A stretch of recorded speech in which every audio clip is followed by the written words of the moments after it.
Welcome to the Credit Mix. Thanks for joining us today, Hi where there. credit and finance meets news of the week. I'm Sandra Bernardo, Manager of Consumer Education. And I'm Kerrie Roberts, Community Manager of Social. So we are down to the wire for you procrastinators. You have a couple more days to get in your holiday shopping. I'm kind of ready. I mean, pretty much. What about you? I think I'm ready. It's hitting me, I think, now that we're getting kind of closer to the end of the work week for us, and we have a shorter week. We're going to be out on Friday. And so I think as soon as tomorrow hits, it's really going to be like full on for me. And I'm like, yes.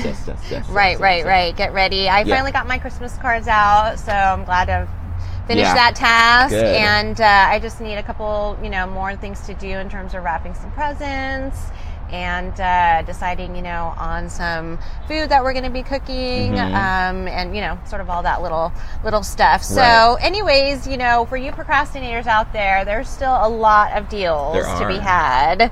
I think that, of course, December is not just one day of, Cyber Monday, for example, of shopping. I mean, it's the whole month. So, and stores will be open and, through Christmas Eve, which is crazy. I think there'll be a lot of shoppers out there. I think we'll see a lot this weekend. It's interesting, too. I feel like this week I saw so many communications via email and about different ads, about different lists and sales and things to kind of help out those procrastinators, and maybe it's a good thing to actually wait a little bit, because then there's some deals right now, and then there's also that segmented list to say, if you're looking for within this budget, here's 10 items you can pick up, and so it's helping you out. We saw some great lists that we wanted to mention to you. So one of them is on Amazon, and it was actually an article in BuzzFeed, and they had 28 gifts that were all under $50.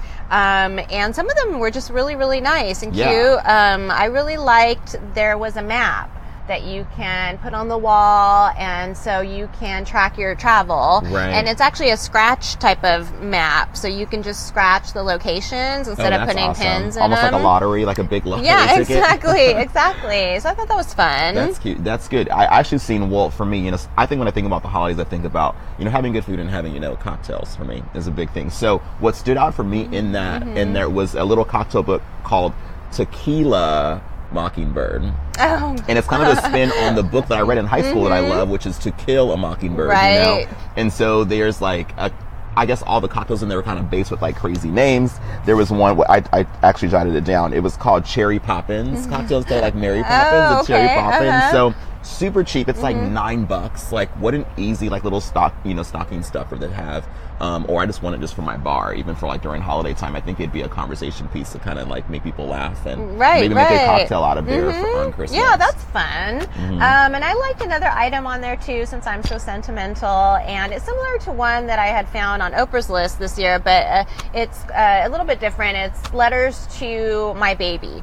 So it was kind of in a little package, sort of like a retro envelope and stationery, and it's a kit. You put in letters inside of it and seal it up, and it comes all in a little package. And so really it's on Amazon as well. It was very affordable, and if you go to the site and actually browse, they have different themes. So it could not just be letters to your baby. They had letters to your mom or letters to your child. Cool. It was really cute. I thought that'd be a nice little activity for me to start writing some letters, and then as a keepsake for later when he grows up, he can read them. Yeah, that reminds me of my favorite book growing up called The Jolly Postman, and it had a bunch of little envelopes and letters. You can open them up and read them on each of the pages, and so that's so cute. I'm sure Luca would probably love that. When he gets a little bit older. So that was sweet. But they had a ton of other things. Ton of stuff. What was funny though that I saw on there, and actually was for corn on the cob and little holders. Oh right. Little dogs. Dogs, wiener dogs, I think. Yeah. It was so cute. And I was I think I picked that up too for a fun dinner party, and it was super cheap. Yeah, and a couple other deals that we saw, which were fantastic, was Frontier Airlines had flights for only $20. Oh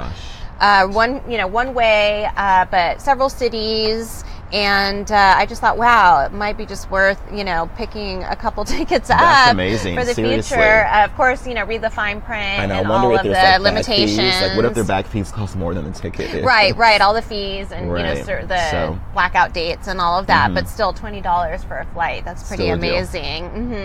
And then also, what caught my eye is today is the deadline for Best Buy's 20 Days of Doorbusters. So it's tonight, Central Time, midnight is the deadline salad line, and they had great deals, especially on, all kinds of different Apple products. They had the Apple Watch for $200 off there. So if you need some of those, electronics and gadgets and things, that's a good one. Good. Yeah, that stuff is like really discounted, so that's a deal. Right. That's a deal worth going to Blockbuster, not Blockbuster, Best Buy. What am I thinking about Blockbuster? And check it out online. For so sure. after you're kind of done with your shopping and the Christmas holiday, I'm sure you're going to be looking to New Year's and going out, maybe some parties or hosting at home. I mean, going out is pretty expensive. It is. Tickets for events, especially at some fancy hotel or just like a fancy dinner, can be really expensive. So might be worth just entertaining at home. So we thought we'd chit chat a little bit about that and how to do so in an affordable way. And as you can see here, we have some props today, and we're all about food here on the Credit Mix. We become this whole thing where we're like wanting to try food on our broadcast all the time, right? So we're like, ooh, what can we have to eat this week? Right. So how do you have a great party on a budget? And so one way is just to look at the food and drinks you're going to serve, right. And maybe one tip is to start with like a certain theme. So make it just so it's like champagne and a couple apps, or like a dessert bar, you know, and you have coffees and maybe some other kind of wines that go with desserts. Keep it simple, not like a full sit-down dinner. Have friends, eat dinner, and that way they can also, maybe they want to have a special dinner with their partner, and then, go to your party, right, later on in the night. So that's a good way to start out. There is. I think there's a lot of, budget-friendly, kind of easy ways to put together. I mean, just looking at what we even have here. I mean, look at this. It's like a crostini with a piece of brie on top and some fig jam. Very easy. Probably very, and it's very, cost efficient as well too. Nothing that's going to take hours in the kitchen to prepare, and taste really good. And going on that champagne note, I mean, we have champagne glasses here. An easy kind of, cocktail you can kind of put together, especially nowadays when sparkling wines, Prosecco, champagne are all pretty much on sale towards the end of the year. Everyone needs those bottles for New Year's Eve. Right. So a good way, I think, to do is actually make a champagne cocktail. Basically, where you take two, champagne flutes, or you can take like a big one like I have here. That's an entire glass of champagne. Maybe a couple more, cubes of sugar in this one. My friend Sandra, not this one, made this for me, and it's quite amazing. But, so a regular champagne flute, little sugar inside the bottom, a sugar cube in the bottom. Then you're going to take a little bitters. Just do a dash of bitter in there. On top of that sugar cube, you can do one for you too. Thank you. And then we're going to do that, and then we're basically just going to top it off with a little champagne. Very, very simple cocktail, easy. Jazz it up a little bit. Yeah, I mean, this is going to make you the ultimate hostess. And that could just be, the one signature drink for the night. Right, exactly. Or just pick, some other kind of one signature drink. Have people bring over maybe a couple bottles of wine. Another thing that you can do is just, create food that goes a long way. So I love to cook, and, when you're having a large party, you want things that go a long way. So items like wonton wrappers or like a baguette to do crostinis, those go a long way. And you fill them with some kind of filling with cream cheese or, goat cheese. So easy. And it goes a long way. And those are so yummy. So I want to eat them all up when I go to those parties. Yeah, anything so with good. Bacon, right? Wrap something with bacon, and, it's nice. And always, look to just display them beautifully. And it's a great way to, Are there any, this time of the year when you think about like food, are there any like family tradition that you guys do, like for your family, as far as like special things that you eat towards the end of the year, or like during holiday time? Like, what do you guys do? We do, we're from Argentina, so we always have empanadas usually. I hate to say I don't usually make them, but they're not too hard. They're not too hard.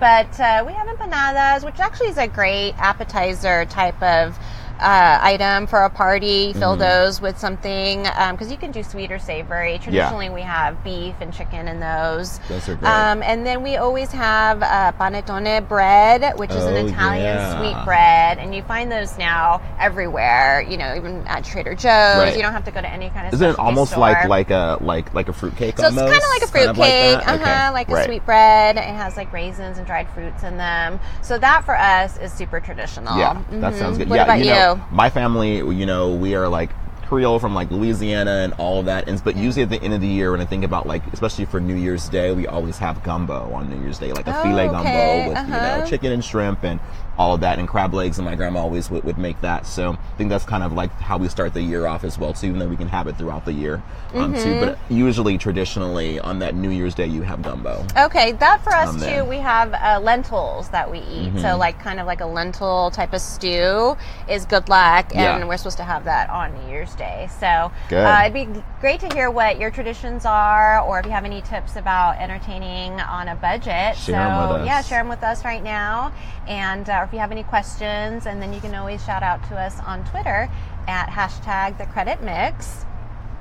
And so, after you're done with all the partying, it's a good time. I think we talked about this last week in terms of reflecting on the year and assessing what went well, and maybe looking at your finances and then planning for 2018.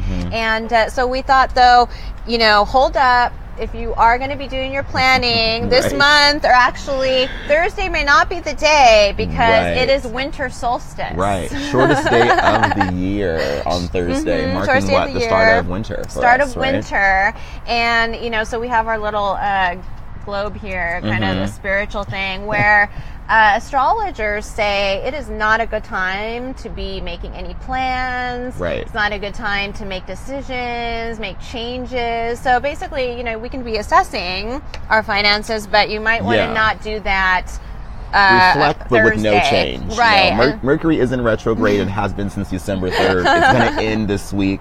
Then you can make all your changes. Right. So definitely look out for that, and start your planning on Friday, right? Right. So a couple things that we wanted to share with you in terms of some financial end-of-year checklists and how to plan for next year. And we have more information about this on our blog as well. We have a great article, actually, and it's called 7 Ways to Boost Your Bottom Line in 2018. Very easy steps. Go through that. Check it out on the blog, Experian.com/education, and you'll find some tips as well. And a couple things to look out for is, one is, look at your flexible spending accounts. If you've entered into that this year for some kind of expenses like, child care or medical care, you need to use that money up usually before the end of the year. So make sure you look at that and spend that before the end of the year. And then look at all of your investments and consider adding to those, right? So that you can, have less taxes for next year. Right. And then if you have any, desire to make some charitable donations, this obviously, since Thanksgiving is kind of the month for that, people look at that. We'll definitely do that before the end of the year so that you can include that as a deduction. Right. And also make sure to check your credit score and your credit report. Don't just actually do that once a year, but if you haven't, definitely take a look at that so that you can assess, where your score is at. Which is... That's actually one of the tips on the 7, I believe, on the article that we mentioned about checking your score. You should know your score. Should know your score. So you know how eligible you are for more credit in the future. And then your credit report, you'll want to make sure all the information is accurate. Yes. What else? You can make sure to check your beneficiaries. It's a good time to always just kind of dot the I's on those and make any changes necessary for all of your accounts, financial accounts and investments. Basically, I think take a look just at your overall budget and expenses and what changes you want to make next year. I always take a look at that and see what I could cut back on, for example. Same. Is there anything that I've been spending, like recurring expense like a gym membership, or I look at my phone plan and just see, is there any adjustments that I can make to save more money? Those are all great tips. I think something that you should do on a regular. But yeah, for sure, beginning of the year, kind of started thinking of how can I start the year off right from a financial perspective and in the right way. So great tips, Sandra. And we have a lot more about that, as we mentioned, on our blog. We have posts about budgeting and saving, what to plan for next year. So make sure you come to our blog at Experian.com/education. For sure.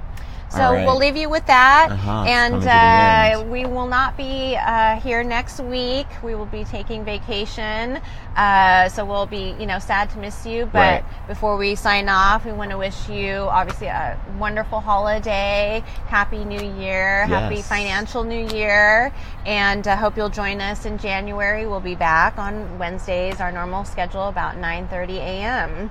So we're going to have a little toast maybe to everyone. And Yeah. I see that John's out there saying that cheese boards are always a crowd pleaser, and that's why we have food here that consists of cheese, because it's pleasing us right now. Absolutely. So cheers to a prosperous new year for everyone here at the Credit Mix, all of our production back there, as well as all of you guys for watching. So yeah, thanks for joining us and watching the show, and we'll hope to see you next year. Cheers. Cheers.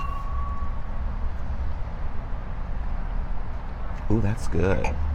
Can I eat one of these now? Yum.